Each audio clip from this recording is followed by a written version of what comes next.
pero el que se mantenga firme hasta el fin será salvo.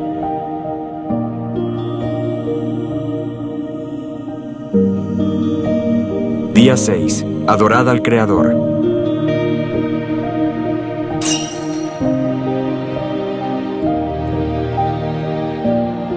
Querido oyente, te recomiendo tener siempre en mano la Biblia para verificar todo dicho por el hombre. Es de sabio escudriñar las sagradas escrituras. Disfruta del mensaje. Ha ayudado a mí a poder estar estable a los pies de Jesús, conocer bien su palabra, conocer bien quién es Cristo, conocer bien acerca de las profecías, porque cuando estoy en una situación muy compleja de mi vida, cuando estoy en una situación que parece que me está trayendo un superestrés a mi vida, pues me acuerdo de lo que dice la Escritura con respecto a todo lo que va a suceder en el futuro. Y me acuerdo también que dice el Señor, no te preocupes, ¿tienes aflicciones? Yo también las tuve. ¿Tú puedes vencer? Sí, en mi nombre puedes vencer. Y eso me da aliento para seguir adelante, para caminar, para buscar a Dios. Por eso me gusta combinar, ¿no?, las circunstancias que tenemos en la vida con la Biblia. Me gusta, porque al final es verdad que te gustaría saber cómo resolver el problema que estás viviendo ahora. Pero es que ¿cuántos años tenemos sumergidos en los problemas? ¿Cuántos años? Desde que cayó el mundo tenemos sumergido, ¿verdad? ¿Sí o no? ¿Desde cuándo hay problemas en este mundo? No son siempre, y los tuvo mis padres, los padres de mis padres, los padres de sus padres. Todo el mundo ha estado sumergido durante todas las épocas de la historia en problemas. Nosotros no vamos a ser la excepción.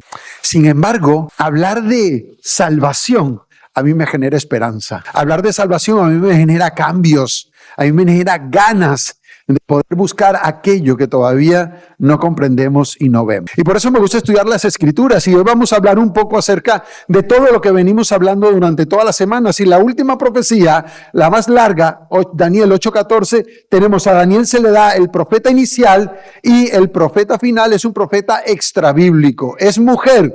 Y pregunto, ¿tenemos profetas mujeres en la Biblia, sí o no? María, la hermana de Aarón y de Moisés. Tenemos mujeres profetas. Entonces, ¿por qué no puede haber un profeta de Dios que sea mujer y que haya sido inspirada para escribir en la época de nosotros? ¿Por qué no? ¿Hay algún problema con eso? ¿Cuál es el problema? Ninguno. Dios ha escogido a quien ha escogido para hacer lo que tenía que hacer, y lo hizo. Por eso la pregunta que nosotros tenemos que hacernos es, ¿a través del ministerio profético de Elena White, Dios sacó a un remanente, sí o no? A través de tu ministerio, ahora no pienses en Elena, piensa en tu nombre.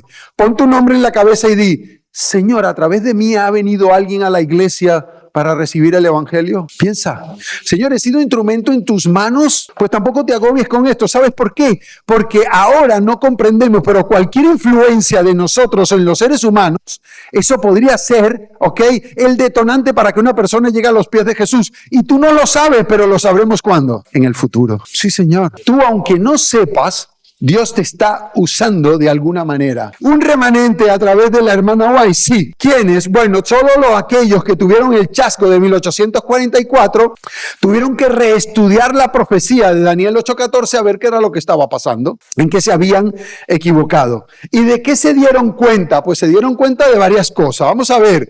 La primera que se dieron cuenta, aquí están dos textos, ¿no? Daniel y está Mateo.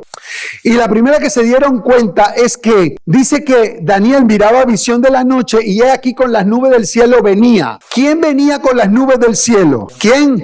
Cristo. Y específicamente ¿a dónde venía? ¿A dónde venía? Claro, aquí está el problema. Si yo no sé ubicar los textos bíblicos, no sé a qué se está haciendo referencia. Y esto fue lo que pasó con Miller. Utilizó un texto bíblico que no tiene nada que ver con la segunda venida para demostrar una teoría de que Cristo vendría el 22 de octubre de 1844 a la tierra. Este es el problema, porque dice Daniel que está viendo una visión, pero Mateo dice, entonces apareció ¿qué cosa? Una señal. ¿Es igual una visión a una señal? No, una señal es algo que puede ¿qué? Ver todo el mundo, pero una visión es algo que solo puede ver el profeta. Solo puede ver el profeta en visión, llevado de alguna forma al cielo para mostrarle esa visión. ¿Y cuál es la visión que está viendo Daniel? Él está viendo que aquí, con las nubes del cielo, venía uno como hijo de hombre. Pero ¿a dónde venía? ¿A dónde venía? Es la pregunta que tenemos que hacernos. ¿Por qué? Porque dice que vino ¿hasta dónde? Hasta el anciano de día. No dice que vino a la tierra. No dice que vino a la tierra. Lo que pasa es que fue al anciano de día de la misma forma que vendrá por segunda vez a la tierra. ¿Con qué? Con las nubes del cielo. Por eso Mateo dice que aparece la señal del Hijo del Hombre y Dios hará lamentaciones todas las tribus de la tierra y verán al Hijo del Hombre viniendo sobre ¿qué? ¿No es la misma forma? ¿Sí o no? Lo que pasa es que una viene como señal a la tierra y la otra pasa, ¿ok? ¿A dónde? Al Padre, al anciano de día. ¿Dónde está el anciano de día para que él vaya hasta el anciano de día? Tiene que estar en otro lugar. No puede estar en el mismo lugar que Jesús porque el anciano de día está en otro sitio y él fue hasta el otro sitio. Y la forma de viajar hasta el otro sitio es con las nubes del cielo. ¿Qué representan las nubes del cielo? Recordadme, los ángeles. O sea que con los ángeles pasó de un sitio hasta el otro sitio, ¿ok? Donde estaba el anciano de día. Sin embargo, cuando venga el cielo va a venir de la misma forma y dice que también vendrá. Pero aquí es una visión donde dice que venía al anciano de día. ¿Veis la diferencia entre Mateo y Daniel? ¿Veis o no veis la diferencia? Es decir, Jesús está utilizando la misma forma de viajar de un lugar a otro donde está el Padre que la misma forma de viajar desde el cielo a la tierra. Pero si yo utilizo este pasaje para la segunda venida de Cristo, estoy errando, porque Él no viene a la tierra, Él va al anciano de día, y tanto que se hicieron acercarse delante de Él. ¿Y dónde vive el Padre? Padre que estás, ¿en dónde? En los cielos. O sea que el Padre vive en el tercer cielo, en el trono de Dios. ¿Estáis conmigo? Entonces esto es importante porque aplicaron este texto a la segunda venida de Cristo y por eso vino el gran error. Ahora la pregunta es, ¿y para qué vino el Hijo del Hombre hasta el anciano de día? Fijaros para qué vino. Vino con algo interesante, dice, vino y le fue dado gloria, dominio, gloria y reino. Y dice, ¿para qué? Fijaros, ¿para qué? Para que todos los pueblos, naciones y lenguas, ¿qué cosa? Pero ¿cómo le sirven si no se le presenta el mensaje? ¿A quién hay que presentarle, según Apocalipsis 14, a quién hay que presentarle el mensaje?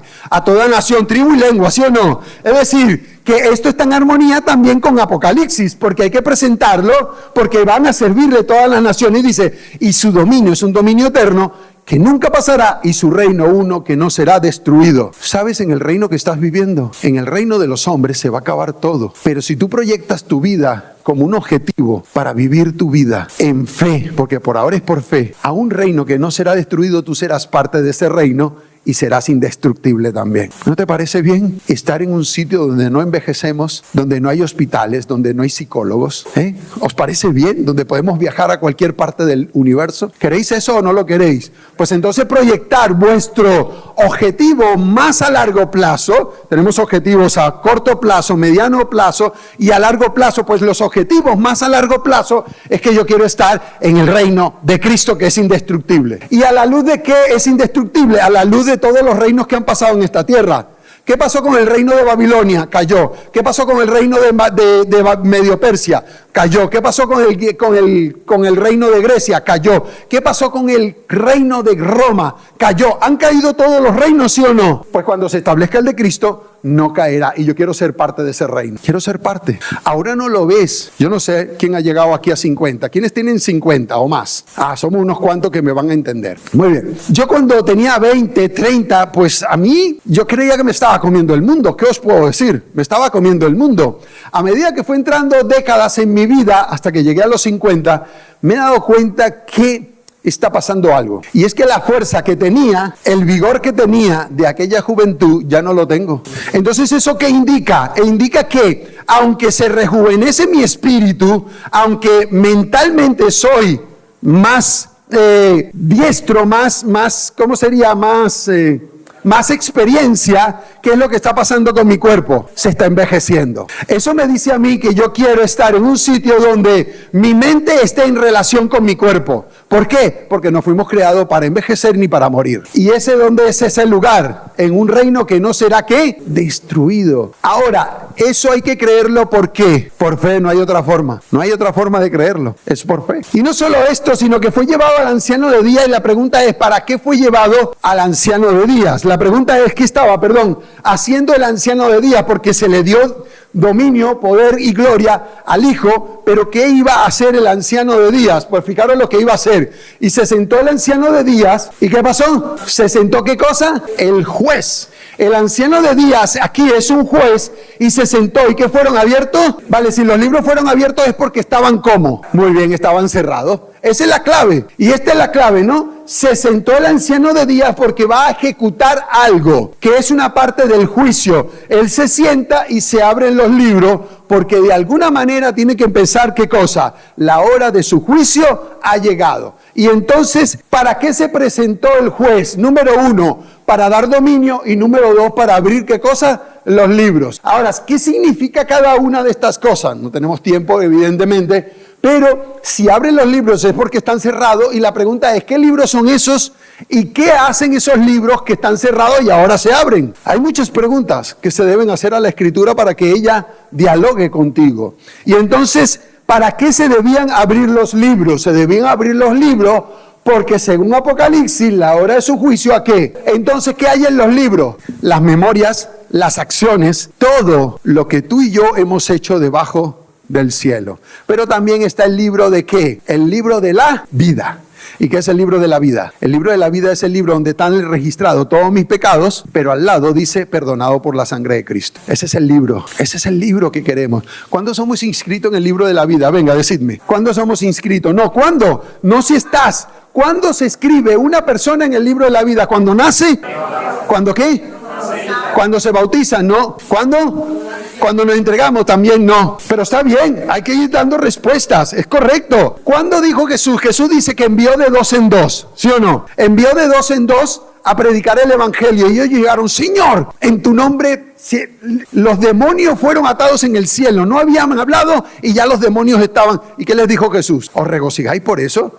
Regocijaos porque vuestro nombre está inscrito en el libro. ¿Sabe cuándo se escribe tu nombre según la hermana Guay en el libro de la vida? Cuando entras en servicio a Cristo. Cuando empiezas a servir a Cristo en el ministerio de la iglesia. Cuando empiezas a servir a Cristo para testificar a otro. Cuando eres usado por el Espíritu de Dios para alcanzar a personas para Cristo, tu nombre se escribe en el libro de la vida. Sí, Señor.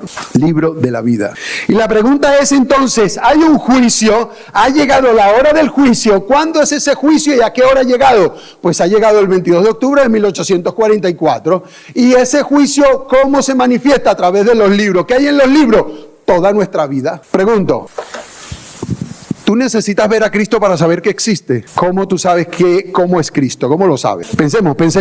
¿Quién dijo? ¿Luz? Claro.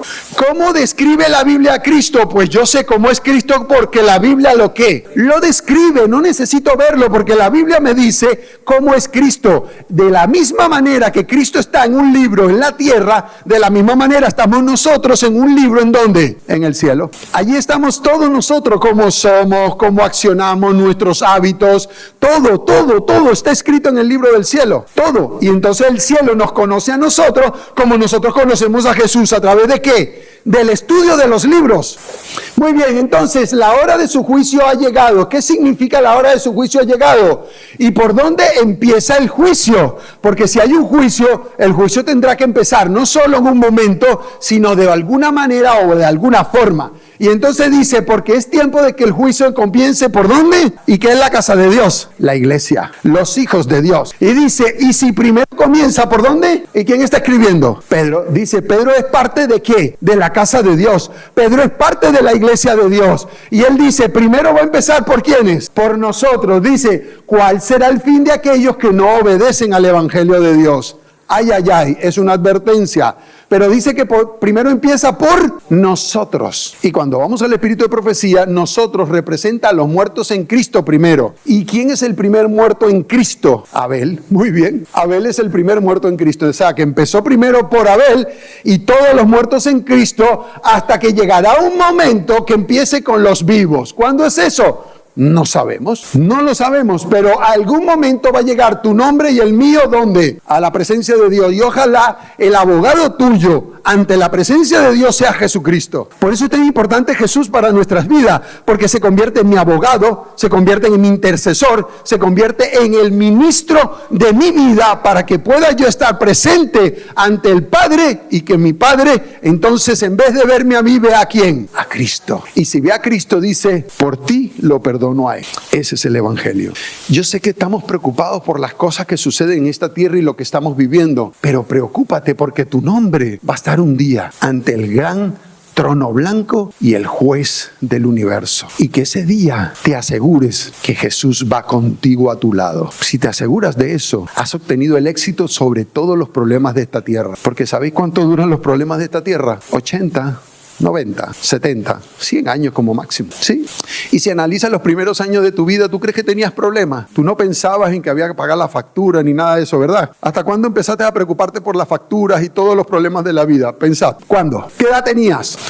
13, dicen algunos, imagínate, tú empezaste a trabajar temprano. Hace 3 años. Vale. Pues yo no me acuerdo porque yo dependía de mis padres. Y hoy día los hijos dependen de los padres hasta los 40 años. Hasta que no empecé a vivir yo solo y que tenía una casa y que pagaba todo, yo no me di cuenta lo bonito que era vivir con mis padres. ¿Quién le gusta vivir con papá y mamá? Sobre todo cuando pagan todo. ¿Y cuándo te vas a dar cuenta que ahora las cosas no dependen de ti? ¿Sabes cuándo? Cuando te jubiles. Lo único que te va a quedar es el sueldito para dar unas vueltas por ahí, porque después, ¿qué es lo que va a pasar con nosotros? Si no enfermamos, envejecemos, si no envejecemos o enfermamos o todo. Al final y al cabo, ¿cuánto tiempo estás viviendo? Pregunto, ¿cuánto tiempo estás viviendo realmente? ¿Os parece? Fijaros, la Biblia es tan interesante que la Biblia dice que la vida del ser humano es como una flor. ¿Cuánto tiempo dura una flor? Abierta y dando su resplandor y su olor.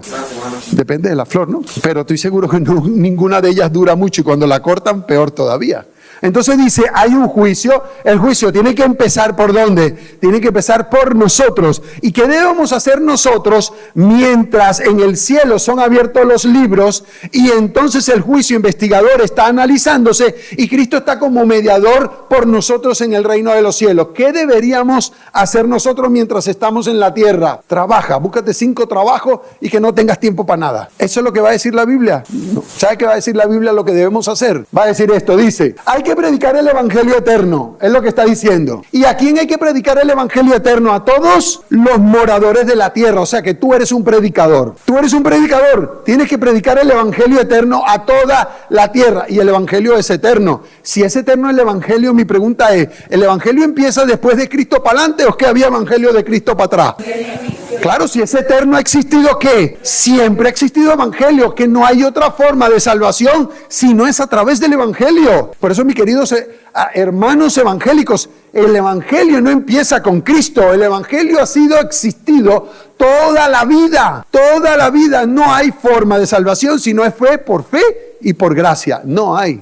Y luego, no solo predicar el evangelio, sino dice ir y hacer ¿qué cosa? No te dice búscate 5 trabajos, no. Hacer discípulos a todas las naciones y hay que ¿qué? Bautizarlos, hay que discipularlos y hay que predicarles el evangelio. Si no hacemos esto, mi pregunta es, ¿estamos haciendo la obra del cielo, sí o no? No la estamos haciendo. O sea que el cielo nos manda, mientras no llega nuestro nombre a la presencia de Dios en el juicio, pues tú y yo debemos hacer esto. Y mientras estemos haciendo esto, nos estamos preparando nosotros para el cielo y estamos preparando a otros para el cielo también. Entonces, ¿qué quiere decir esto? Que el mensaje de Apocalipsis 14, del 6 al 12, revela que va a haber un gran despertar religioso sobre la tierra. Sí, como el que hubo en el principio de la historia. Pedro predicó y se convirtieron ¿cuánto? Con un sermón. Muchos, ¿verdad?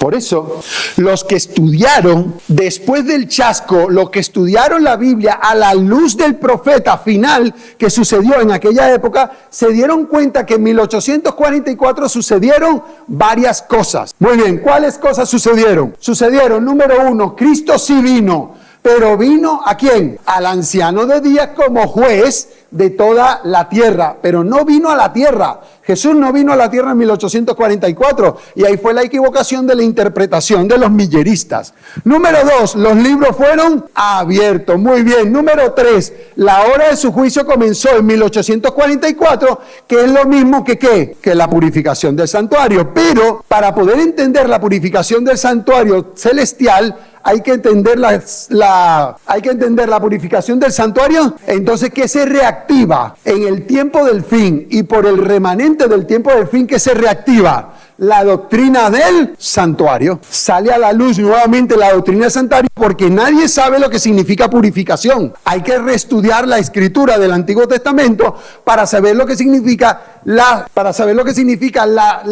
purificación del santuario. ¿De dónde? De arriba del cielo. Porque si no, no sé qué es lo que está pasando. No lo entiendo. Y luego había que seguir predicando el evangelio eterno a todas las naciones. Muy bien, esa es la clave. ¿Hay algo que hacer? Sí. ¿La iglesia tiene que hacer algo? Sí. ¿Tú tienes que hacer algo? Sí. De parte del cielo tienes que moverte a hacer lo que Dios dice, ir y predicar, preparar y llegar a bautizar y hacer discípulos a todas las naciones. ¿Y quién tiene que predicar este evangelio a todas las naciones? Pues lo tiene que predicar la iglesia remanente. ¿Y quién es la iglesia remanente? Dice Apocalipsis, entonces el dragón se llenó de ira ¿contra quién? ¿Qué es la mujer en sentido simbólico? La iglesia, muy bien. Entonces, ¿quién es el dragón según el versículo 9? Satanás se llenó de ira contra la iglesia, ¿ok? En el contexto de Apocalipsis 12.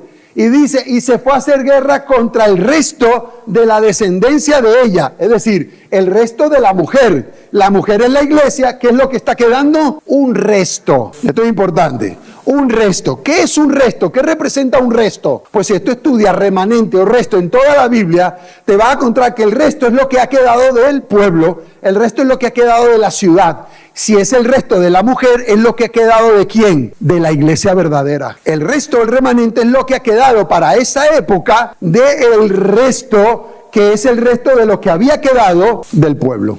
Claro, aquí entra una historia muy larga, la persecución papal y todo este tipo de cosas que no lo vamos a hablar ahora. Resto o remanente que había quedado después del chasco de 1844. ¿Por qué? Porque había mucha gente, pero había mucha gente mixta. ¿Por qué mixta? Unos estaban movidos por sentimientos, otros estaban movidos porque saben que cuando Cristo venga, pues va a venir el desastre, tenían miedo al desastre, pero otros estaban porque estudiaban la Biblia y estaban enamorados de Jesús. Por eso mi pregunta es, ¿tú estás aquí por qué? ¿Porque amas a Jesús? ¿Porque te tratan bien en la iglesia? ¿Con respeto? ¿O estás aquí sencillamente por sentimiento? Pues yo te voy a decir algo. Yo llegué a la iglesia y cuando llegué por miedo. Yo era un miedoso, le tenía miedo a la muerte. Y me dijeron, Cristo resuelve el problema de la muerte. Y yo digo, bueno, pues dime dónde está ese Cristo porque yo voy para allí. Porque le tenía miedo a la muerte. No sabía qué pasaba en la muerte. Y le dije, bueno, dime cómo va esto porque yo a Cristo lo quiero conocer. Y dije, borracho y jugando dominó, dije, yo quiero conocer a ese tipo. Así, esas fueron mis palabras. Y empezó mi búsqueda de Jesús. Y empecé a buscar quién es Jesús. Cuando me di cuenta quién era Jesús, dije, este Jesús es el que yo necesito en mi vida. Sí. A medida que lo investigaba, a medida que lo buscaba, me daba cuenta de que me enamoraba. Pero llegué por un sentimiento de miedo. Pero después me enamoré de él. Tú puedes estar aquí sentimentalmente ahora, pero si lo empiezas a buscar tal como Él es, según las Escrituras, como revela la Escritura, porque el que cree en mí, como dice la Escritura, de su interior correrán ríos de agua viva. Si tú buscas a Jesús como es, pues ese sentimiento, ese sentimentalismo se va a convertir en amor y vas a llegar a ser alguien en Cristo Jesús. El resto representan todos aquellos, porque el resto del final de los tiempos, ¿a quién representa? Al Elías que ha de venir antes del día grande ¿de quién? De Jehová, según Malaquías 4:5. ¿Y qué le dijo Dios a Elías? Fijaros, dos textos en paralelo. En la época de Elías, es interesante, porque en la época de Elías pensó que estaba solo ante la situación de la idolatría que había en aquella época, ¿sí o no? Y entonces dice, Señor, he quedado yo solo. ¿Y qué le dice Dios? Dios dice, yo haré que queden en Israel, ¿cuántos? 7,000 cuyas rodillas no han doblado ante los dioses o los Baales. Qué interesante, porque después Pablo coge ese mismo texto en Romano y dice, pero ¿qué le dice la divina respuesta? Me he reservado 7,000 hombres. La iglesia no está sola. Tú no estás solo. Tú tienes un montón de hermanos y hermanas que también están predicando y anunciando el evangelio de Jesús. Se han reservado 7,000 y cuidadito cuando hablamos de Israel, cuidadito porque esto está en el contexto. Lee Romanos 11, esto está en el contexto de Israel. Cuidadito cuando hablamos. Ahora, este es el grupo Vale, que justo dice que cree que está solo. No, Dios se ha reservado gente para predicar en el tiempo del fin con poder y gloria. ¿Y qué características tiene este pueblo? ¿Lo conocéis? Tiene 2 características. ¿Qué hacen? Muy bien, ¿tú guardas los mandamientos de Dios? Sí. ¿Sabe qué significa adorar a Dios? Significa restaurar los mandamientos de Dios. ¿Y quién se los había cargado? Daniel 7:25 dice que el cuerno pequeño, ¿qué había hecho? Intentó cambiar los tiempos y la ley. Es decir, que cuando llega 1844, ¿qué tiene que hacer el remanente? Tiene que darle nuevamente la virtud que tienen los 10 mandamientos. Porque hasta ese momento los 10 mandamientos habían sido tirados ¿por dónde? Por tierra, por tierra. Por eso analiza en internet, analízalo. ¿Cuáles son los 10 mandamientos del catecismo? ¿Cuáles son los 10 mandamientos de Éxodo 20? Para que te des cuenta que no son los mismos. Sin embargo, desde pequeño nos enseñan cuáles. ¿Lo del catecismo o lo de la Biblia? Lo del catecismo. Aquí es donde está el problema. Muy bien, y tienen el testimonio de Jesús, que significa el espíritu de profecía. No tengo tiempo para hablar de esto, pero ¿cómo es la generación a la que hay que predicar el evangelio eterno? ¿Me podéis decir cómo es la generación del final de los tiempos? Pues la generación del final de los tiempos dice, sabiendo primero esto, que en los postreros días vendrán, ¿qué cosa? Burladores andando según sus propias, ¿qué? Y yo tengo un amigo y le predico, juega pádel conmigo, juega muy bien, y le predico y le digo, oye Pablo, Jesús está interesado en tu corazón. ¿Y sabe lo que hace? Se la pasa burlándose de mí no. ¿Sabéis que si le hacéis algo a uno de mis pequeños, se lo hacéis a quién? A Jesús. Pero ¿qué hay hoy día? Tú vas y le entregas un libro a alguien o le predicas a alguien, no se burla de ti, de tu Dios y de todo. Esto es en la línea general, porque esto es pecado puro, pero en la línea específica, ¿qué es lo que hay? En los postreros días vendrán hombres, y mira la lista, mira la lista de los hombres que vamos a tener que predicarle el evangelio tú y yo. Tú y yo tenemos que predicarle el evangelio a hombres avaros, vanagloriosos, soberbios, blasfemos, desobedientes, ingratos, impíos, sin afecto, implacables, calumniadores, interperantes, crueles, aborrecedores, traidores, impetuosos, infatuosos, amantes de los deleites más que de Dios. Tú y yo tenemos que predicarle a esa gente. ¿Verdad que no tenemos ganas? Pero no es cuestión de ganas, es cuestión de obedecer. ¿A quién? ¿Sabes por qué? Porque yo estuve en esta lista. Yo estuve en esa lista, y porque alguien se dispuso a buscarme con el evangelio, he salido de la lista. Tú y yo tenemos que buscar a alguien que salga de la lista. Esa es la idea. ¿Por qué? Porque yo me gustaba más los deleites que el mismo Dios, me daba igual el mismo Dios. Y eso pasa hoy día. Preguntas. Esto es como es el mundo del final de los tiempos, las personas impías. Pero ¿y cómo es la iglesia del final? ¿Cómo somos nosotros? ¿Somos tibios? ¿De ninguna cosa tengo necesidad? ¿Somos desventurados, miserables, pobres, ciegos y desnudos? Ahora, imaginar este grupo predicándole a este grupo. Pregunto, ¿tenemos un problema, sí o no? Tenemos un problema si este grupo no recoge las recomendaciones de Dios.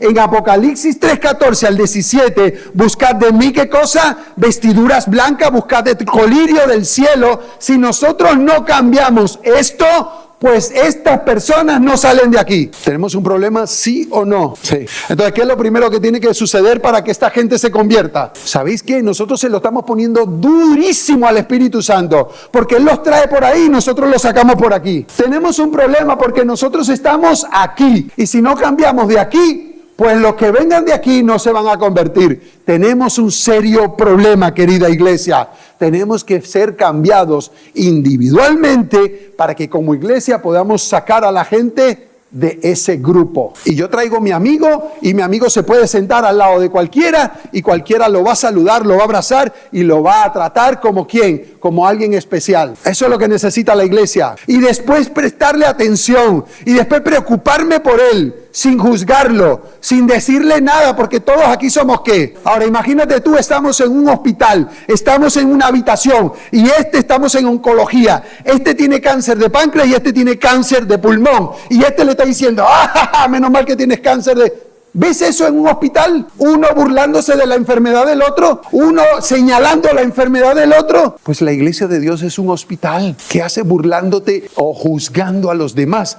Cuando tú tienes una viga en tu ojo y quieres sacar la paja del que está de tu hermano. Primero que dice, saca la tuya para que puedas ayudar a tu hermano.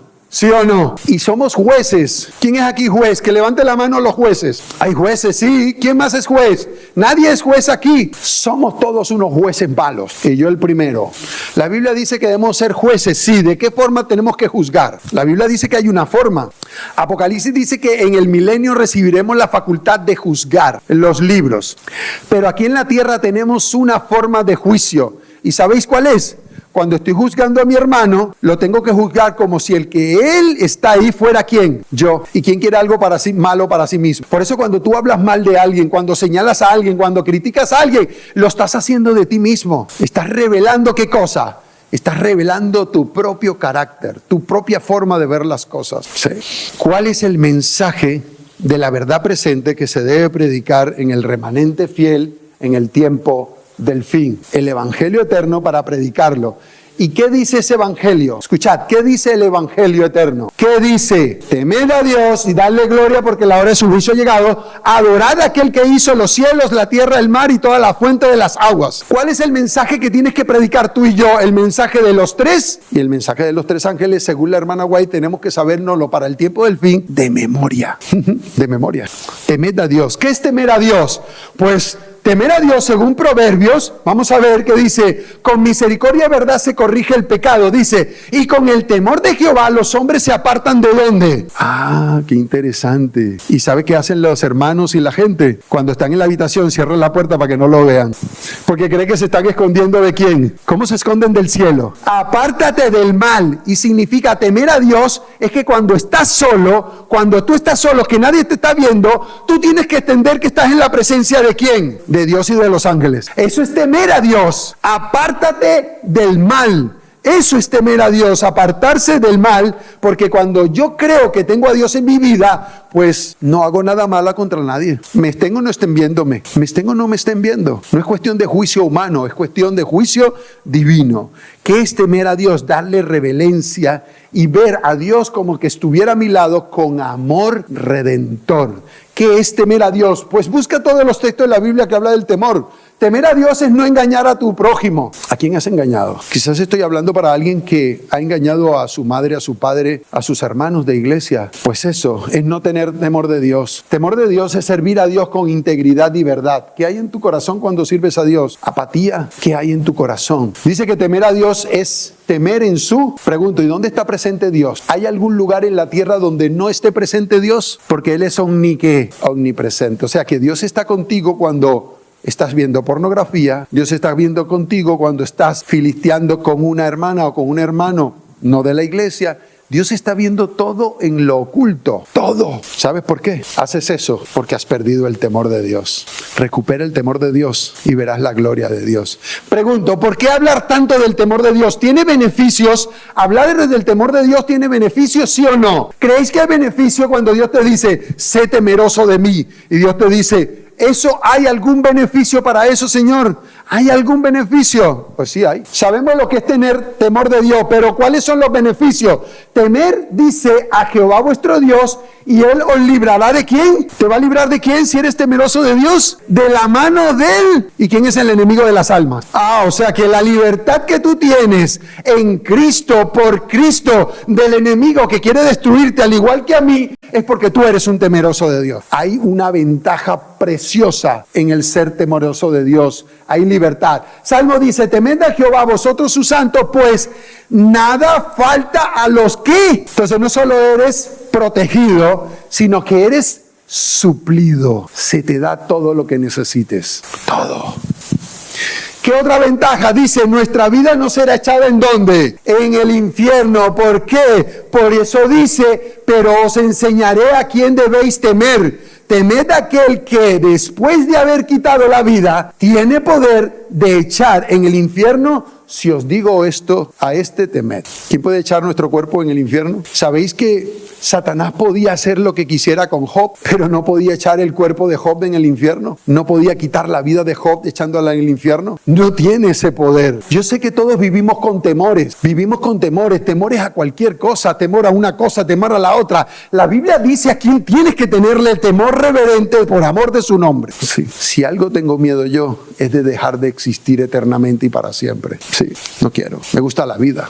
¿Qué te puedo decir? Me gustan las relaciones con mis familiares, con mis amigos, me gustan las relaciones con la iglesia. Me gusta esto. Y si en el cielo voy a estar alabando y glorificando a Dios eternamente, eso me gusta. Esa es la idea. Eso es temer a Dios. Pero ¿qué es adorar al Creador? Bueno, aquí entramos en otro mundo. ¿Él hizo qué cosa? Todo. ¿A qué evoca el mensaje del primer ángel? ¿Directamente a qué? A la relación de Dios con su pueblo en el cuarto mandamiento.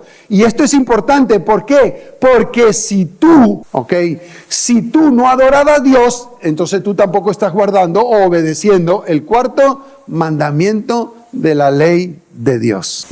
Adorar al Creador. Y yo hago una pregunta: ¿se puede creer en Dios y recibirlo como tu Creador sin obedecer el cuarto mandamiento? ¿Sí o no?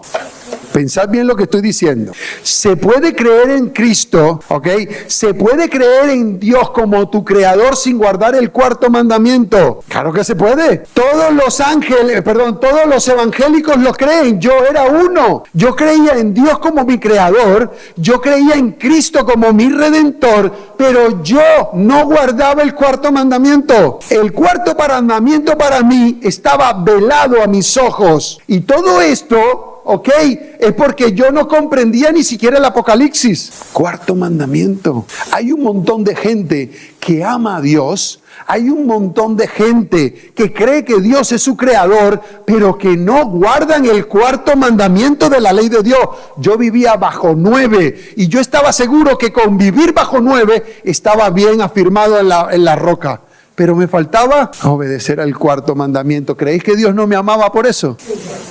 ¿Y por qué pasa eso? Dice, porque el que ha entrado en su reposo, también ha reposado ¿de qué? De sus obras. Yo vivía el sábado y el domingo como si fuera un día normal laboral. No había entrado en el descanso de las obras. Y dice, ¿como quién? Dice, como Dios de las... ¿En qué momento descansó Dios en la creación? ¿No fue en el sábado? Fue en el sábado. Y sigue diciendo, procuremos pues entrar en el reposo de las obras, pero de las mías, no de las de Dios. Porque Jesús dijo, mi Padre todavía trabaja hasta hoy y yo trabajo. Y vosotros tenéis que trabajar, pero ¿para quién? Para Cristo en el sábado. Y toda la semana también, pero específicamente solo para Cristo en el sábado.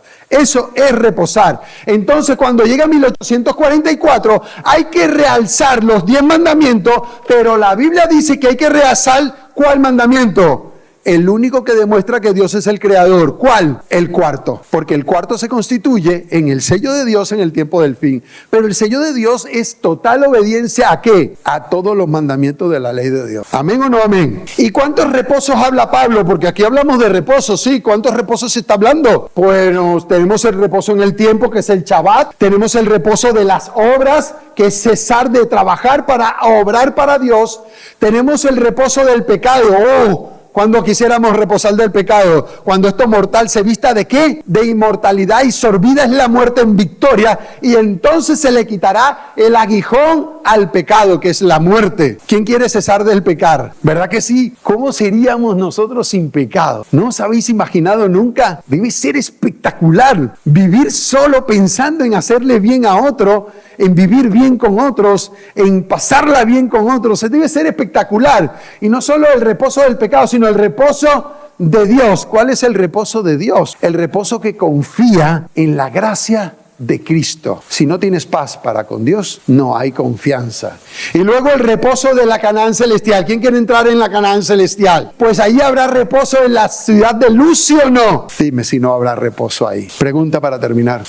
¿Por qué la raza humana no reconoce a Dios como el creador? ¿Por qué, Señor? Y yo era el primero que no lo reconocía.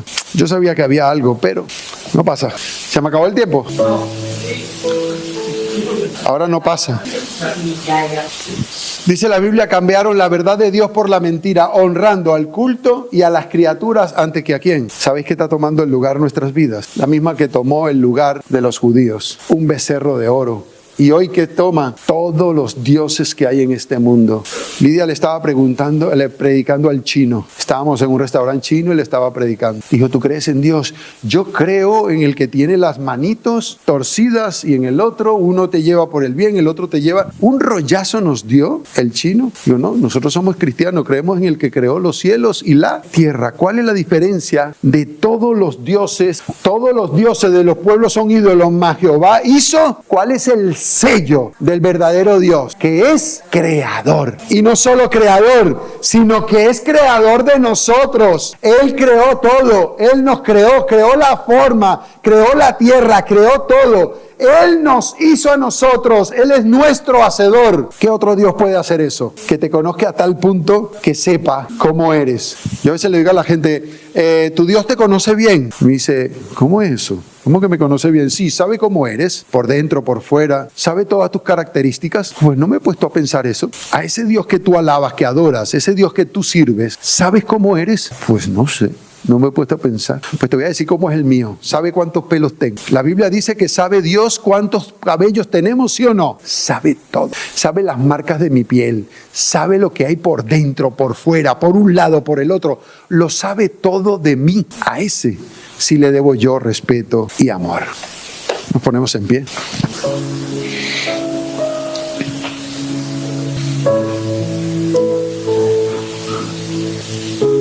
Adorar al Creador. Cuando me enseñaron, que yo venía de la mano de Dios, fue la revelación más grande que yo he sentido en mi vida. Escuchando toda la vida del mono, escuchando toda la vida de un molusco, de una célula que se ha transformado, escuchando toda la vida de un montón de cosas. Cuando me dicen, no, el que te formó y te creó fue Dios. Y yo, wow, Dios es mi creador. Dios es el que me formó incluso desde el vientre de mi madre. Dije, wow, gracias Señor. Gracias Señor. Pero no solo es mi creador, sino también es mi redentor. Porque me ha formado, me ha creado, me ha hecho venir a la existencia y no en vano. Dios no te trajo en vano a existir en este mundo. Dios te trajo a este mundo, ¿sabéis para qué? Para que seas redimido y puedas entrar en el reino de los cielos. Para eso te trajo a este mundo. Si Él no tuviera en la mano el poder darte la segunda oportunidad, estoy seguro que no hubiésemos nacido, porque no tenía sentido. Pero Él le haya sentido a todo el que nace en esta tierra, porque le está dando la oportunidad ¿de qué? De ser miembro ¿de dónde? Del reino de los cielos. ¿Quién quiere ser un miembro del reino de los cielos? Cristo, Dios te ha formado, te ha redimido. ¿Y sabes qué es lo único que quiere de ti? Lo único que quiere de ti, ¿sabéis? Tu corazón, tu amor, no es nada, tu fidelidad, tu integridad, tu santidad. ¿Sabéis qué? Que al final Él produce todo eso en mí, es Él también. O sea que lo único que Él quiere es Alexi, Manuel, Alfonso, Marco, Iván. Ponte en mis manos para que yo te lleve al cielo. Es lo único que te está diciendo. Ven, hijo, ponte aquí en mis manos y yo te voy a conducir al reino de los cielos para que vivas eternamente y para siempre. Porque en este mundo todos sabemos que vamos ¿a qué? A morir. Pero hay que decirle a la gente que también en este mundo todos van a resucitar. Unos para vida eterna y otros para condenación eterna. Yo quiero resucitar en la vida eterna. Será increíble, ¿sí o no? Padre que estás en el cielo. Nos tomamos unos minutos más, Señor, porque hoy hemos reconocido que eres el Creador. Estamos reconociendo que has llamado a una iglesia remanente para que le indique al mundo entero que venimos de tu mano, que hemos sido formados por tu mano, que nos has puesto tu imagen, tu semejanza y que quieres restaurar esa imagen en nosotros, porque nos has dado la oportunidad de la existencia y ahora nos da la oportunidad de la vida eterna. Queremos anunciar eso a los cuatro vientos. Ayúdanos, Señor, a proclamar el mensaje de los tres ángeles. Te lo pedimos en el nombre de Jesús. Amén.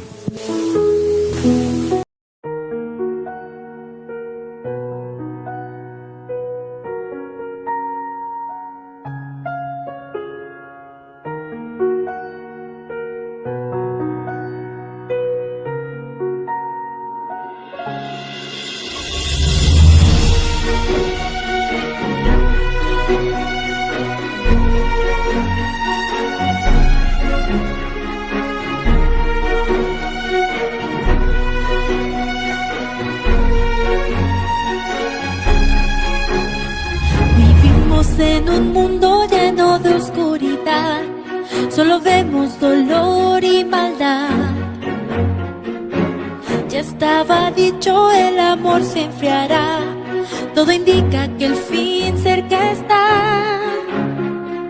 Hay que levantarnos sin avergonzarnos y reflejar a Jesús. Hay que ser valientes, fieles, diferentes, en la oscuridad ser la luz.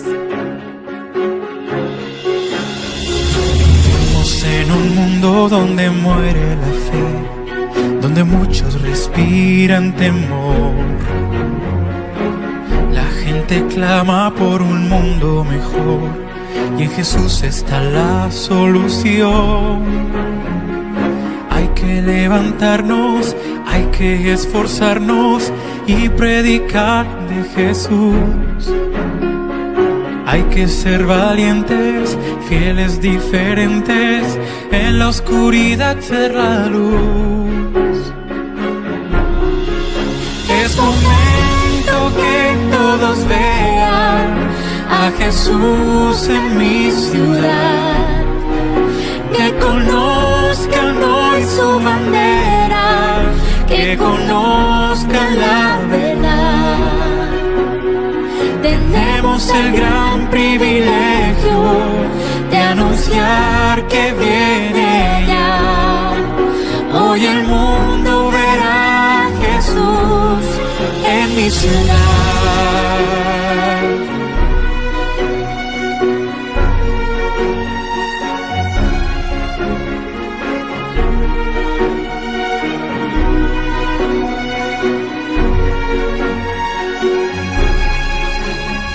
Queremos hoy vivir como Jesús vivió, darle todo nuestro corazón, Seguir la gran misión que nos dejó, responder su llamado de amor. Somos sacerdotes, linaje escogido, pueblo adquirido por Dios, para que anunciemos con la luz del cielo que en Jesús hay salvación. Es momento que todos vean a Jesús en mi ciudad, que conozcan hoy su bandera, que conozcan la verdad. Tenemos el gran privilegio de anunciar que viene ya. Hoy el mundo verá a Jesús en mi ciudad. Es momento que todos vean a Jesús en mi ciudad, que conozcan hoy su bandera, que conozcan la